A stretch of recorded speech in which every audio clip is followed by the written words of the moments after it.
Hello and welcome to episode 3 of the Conversation with Reflow Field Management.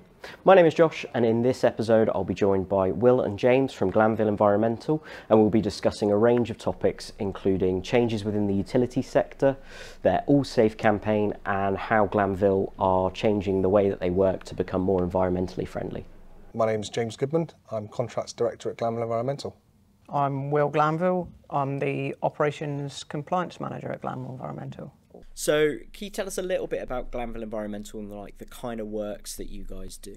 We operate across the southwest. We're a utilities contractor, so we offer, we'd like to think, the full suite of services, a diverse offering across different services within the sector and across customer base as well. So domestically, we work direct for domestic customers with our bread and butter stuff that the company was brought up on, really, which is septic tank emptying, drainage clearances and surveys and things, right up to the other end where we've got framework contracts for large clients, including South West Water, the Environment Agency, highways agencies, where we undertake cleansing, liquid waste haulage, and what's been the big growth part of the business and the biggest part of the business at the minute is the construction civil engineering side of that. So the diverse range of that as well. We could work for a customer that needs a small repair done on their private drains in their garden, right up until framework contracts where we're delivering kilometres of pipeline installations, mechanical electronic installations as well, on huge construction sites.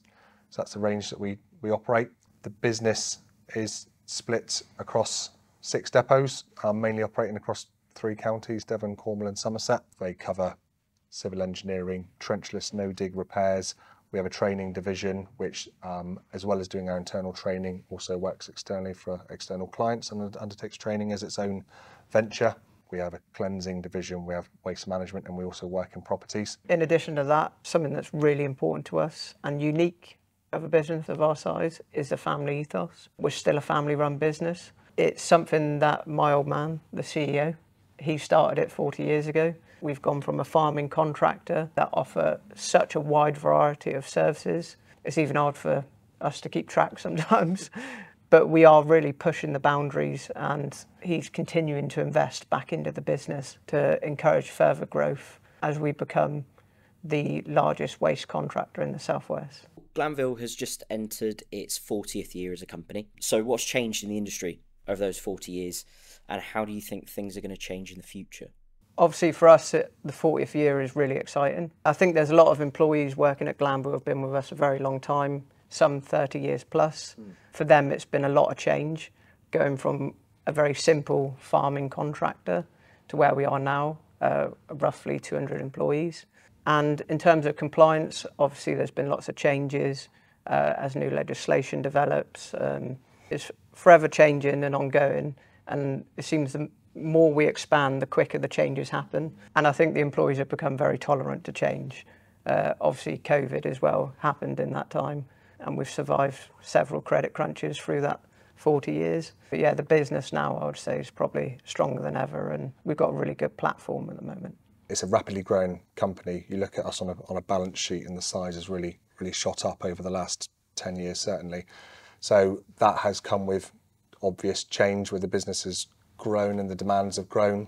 The key thing for us is, I would imagine at some point the business will get to a size where this has become very, very difficult and maybe impossible to do, but it's to try and keep the family ethos. It's very important to the Glanville family that we keep that family feel in the business. But we're also dealing with some huge clients that we work for on big framework contracts that just naturally start to demand that, dare I say, more sort of corporate approach, and we're trying wherever possible to keep the family feel. So yeah, some of our employees that are been with us for decades will have seen a lot of change, most if not all for the better, I would hope. But yeah, we've moved more and more as a company, expanding on our utilities background into civil engineering. The fundamentals are still there, and I think sometimes it's probably one of the most important things is to remember those fundamentals of having a good work ethic and to do a quality job out on the ground, and ultimately to become a profitable going concern and be a viable business as well. Those things have got to stay key in amongst all of the rest of the noise and demand that's out there that we need to adhere to. So I can imagine that technology's played quite a part in that, and it plays a massive role in how we live our lives every day. So how's the development of technology just impacted how you guys work and operate? Been incredibly beneficial for us in a few ways. To name a few, safety would be a big thing. How we can do our work. So we do operate in a dangerous industry, construction and civil engineering. We do high pressure water jetting, so it's a dangerous situation. Confined space working is probably one of the most dangerous things we do. So technology has really helped there with the methodology and equipment that we use.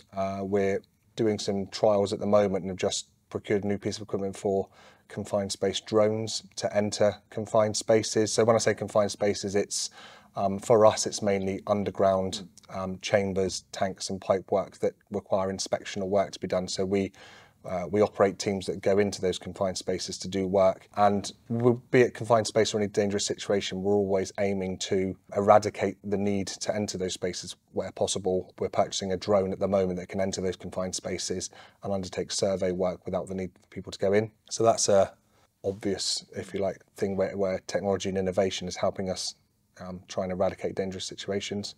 And productivity as well. We're using technology to enhance the types of work we do, a bit of our plant and machinery, our equipment. We install CIPP liners into pipe work, which is basically curing a new pipe within an existing pipe, and we're able to cure those resins and materials now with LED technology, for instance, rather than using heat or ambient air, which can take time and brings its own dangers as well.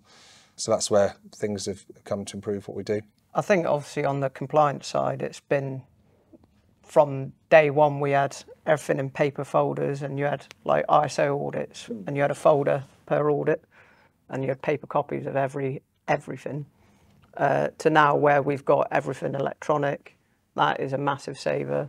Obviously the introduction of reflow, we introduced that I think just before COVID, which was just perfect timing for us as a company, because we went from everybody having to come into the office every day, collect their paper job packs, which are about that per job, to it's all on your tablets, lads, and then remote working basically. So it allowed us to keep functioning, obviously as key workers through COVID, to keep the sewer network running. That's a good point actually, because we look at where the likes of reflow has enhanced things where we do say keeping down on paperwork and that rapid communication and information between field and site. So it's made improvements on the day-to-day. But yeah, I say when COVID came, it wasn't just an improvement, it was an absolute necessity, because we got to a stage where we literally had to be remote communicating to people. So that's been a big step, isn't it? Yeah, definitely. Obviously you've got people like me who's in charge of health and safety banging the drum. We need risk assessment for every job, regardless. If the guys get a job and they're out remotely, in the past we'd have to drive all the way back to the office, grab the risk assessment pack, then go back out to site. But now obviously we can just ping it straight to the team, which has created great efficiencies for us and stuff like that, yeah. By its nature, the kind of works that you do are inherently dangerous, and you kind of touched on this earlier on with all the confined space work that you do. And the HSE report recently reported that 78,000 instances of work-related ill health have happened in the last 3 years, and over half of them are to do with like muscles and bones and bits and pieces. Does that kind of match up with what you guys are seeing? I would say there's definitely a higher percentage of musculoskeletal injuries. It's a real challenge in our industry. The main thing is obviously lifting manhole covers. They're all different shapes and sizes, and sometimes hard to determine what manhole cover that is, if it's buried and stuff like that. So before we deploy a team with the right equipment, sometimes difficult to manage that way. One thing we do invest in heavily is obviously our manual handling training. We buy the best equipment we can. We innovate in new products where possible. We recently converted all our teams to using something called the man-up key, which is a different form of manhole key with a shock absorbent to try and lift up seized covers. But yeah, where possible, always we try and reduce the need for manual handling. But in civils and groundworks, there is a significant amount of it. I would say the most common injuries we have are from lifting manhole covers. We've got a campaign called All Safe. It's on my sleeve. And the theme of this campaign is it's It's our safety campaign. We've been running it for a couple of years. So it's think safe, work safe, home safe. And one of the big themes of the campaign is manual handling or musculoskeletal injuries. Most of our manual handling injuries are outside of work and people doing it in their home life. They come to work, they follow the rules. And then in your home life, it seems that all the health safety seems to go out the window when you're doing DIY and stuff like that. So one of the big themes is to really encourage people. Safety isn't just for the workplace, and to take that home with you.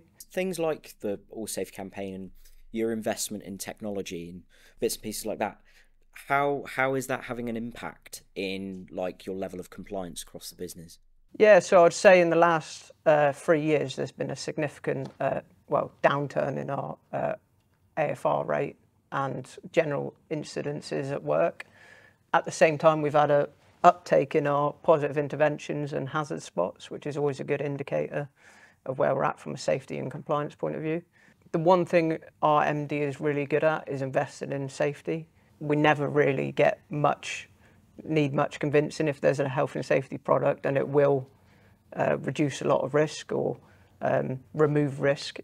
It's usually green lighted very quickly, which from a health and safety manager point of view is happy days, because I know other people struggle and you have to really convince directors to get on board with an idea. Stuff like the confined space drone that James recently spoke about, that removes the need for confined space entry, which is a massive risk. We need to remember sometimes that we work in an inherently dangerous industry. We're all quite used to it, aren't we? Because we just work in it all the time. But other than the fundamental needs of a business, which is to deliver a quality job for our customers and be financially viable and profitable, you've got the other element, and the highest element of all of them is to make sure your staff go home safe at the end of each day, and to work in an industry where fatalities are possible, and we hear and we have alerts throughout the industry, be it via either sort of more specific construction utilities that we do or the wider construction industry. It hits home very hard about what it is we do. So it's a completely different element we need to add. You've got the hidden things with all of this as well. When we talk about investment and innovation and safety, there's the hidden elements to it as well, which may not get seen as much. And if we want to continue working for the types of clients we do and winning the framework contracts we do, our safety statistics and how we perform in that area is really important. Another really big thing that everybody is so aware of these days is our impact on the environment. And there's a lot of focus at the moment on the government's net zero target of reducing greenhouse gases by 100% by 2050. So how are Glanville changing the way that they work to help meet these targets that the government have set? So in terms of net zero, us as a business, we've just put the finishing touches on our campaign, which is called Further Than Zero. Kind of in the name, the goal of the campaign is for us to go beyond zero. Our key clients, they've encouraged us as a business to introduce this net zero target.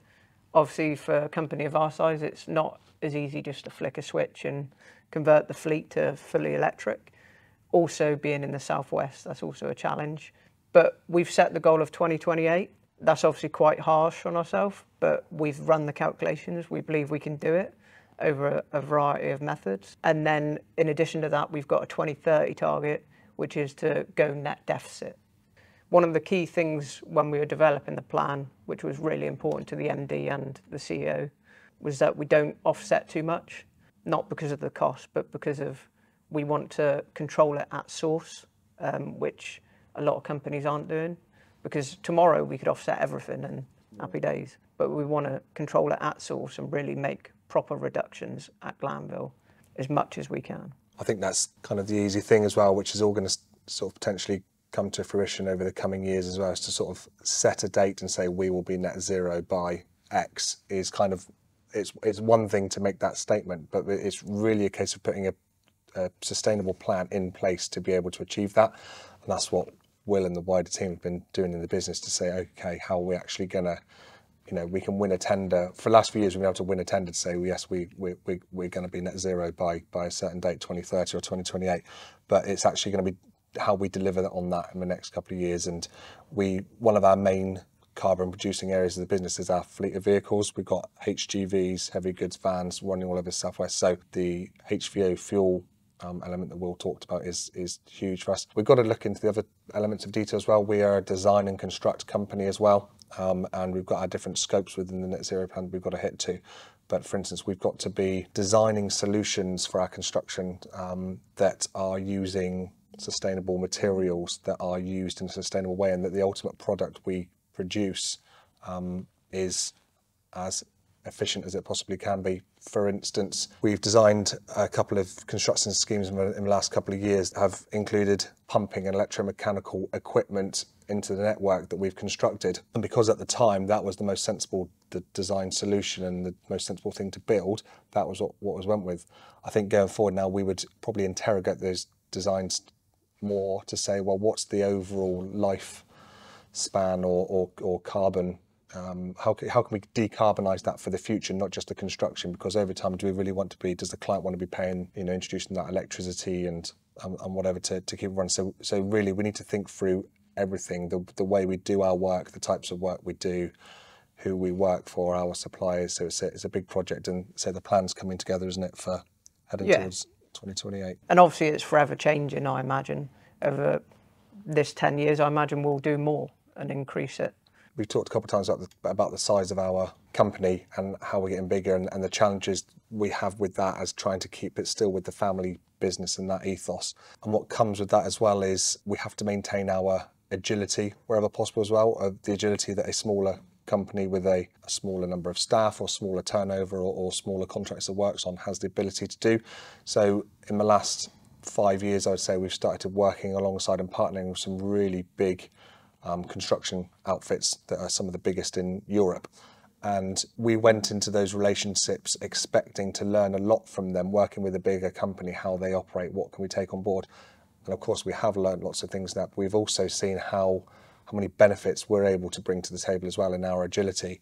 So we have got the ability, as a company of our size, as though we're getting bigger almost by the week, we have got the ability to still, if we need to make an investment in something or we need to make a bit of a change or diversion as a business, where we go, and we still have the ability to do that. And we have a senior management team that get together at least every week, and we can thrash things out over a table and genuinely come up with decisions around that table to say, these are some changes we've got to implement straight away, and we're still of a size where we can make those changes and stay fluid. Many people would agree that the industry that you guys work in is very male dominated. What do you feel the benefit is for getting more women involved in the industry, and how would you go about convincing young people to get involved? Yeah, I mean, two males sat here now representing the business. So yeah, and like you say, it goes without saying, the industry we work in, utilities, construction, civil engineering, it is very male dominated. I think it's probably wider than just having more females in the workplace. It's probably about diversity in general. We want to be inviting as an employer to try and be as diverse as we can and offer opportunities for everybody to come and work with us. I don't think it's so much about convincing people to come and do it. I think it's making sure that we've got the avenues for it. We're showing that we've got routes to come into our business for all different people to come and join us, especially adding women to the team. One of the most obvious places for that at the moment is probably apprenticeships. We've got percentage of our apprentices we got as 50%. Female, 50%. It's not just in the obvious things of what we do out in construction. So it's one thing to bring people in to be working out in the field. It's others it's all the other supporting services. I mean, our back office team at the minute is similar size to the field team, isn't it? I think we, as a business, are quite proud of our diversity anyway. We do have some field workers who are women. Obviously, it isn't a majority or anything like that, but we do have some. And as a business, we do try and promote it where possible. I think, was it 2 months ago, we celebrated International Women's Day. And that was a big thing for us to do as a business and really market that. Come and apply, basically. We've got lots of jobs available. And yeah, come and apply. We've spoken a lot over this episode about change within your industry, change within Glanville, bits and pieces like that. So what do you think that other companies within the sector should do to keep up with the industry changes? How do they need to adapt moving forwards? I think for the smaller companies to encourage growth, the key things that we always did when we were much smaller is accreditations. Accreditations are key, because if you want the key clients who give you that secure workload, they want a company that's proven they are at a certain level in terms of their quality, health, safety and environmental standard. And the other one is training. We're a big player in training. We have our own training company. We train all our guys to a really high level, and that makes the employees feel valued. It gives you better employees because they're more highly skilled, they're versatile, and clients like to see it. If somebody's coming on your site and you've got a list of training that big, there's an element of trust given to your guys because they are qualified for the job. This has been the conversation with Reflow Field Management. To find out more about field management, head to re-flow.co.uk, book a demo and receive a free trial of our software. To find out more about Reflow, make sure you follow us on all of our social media channels.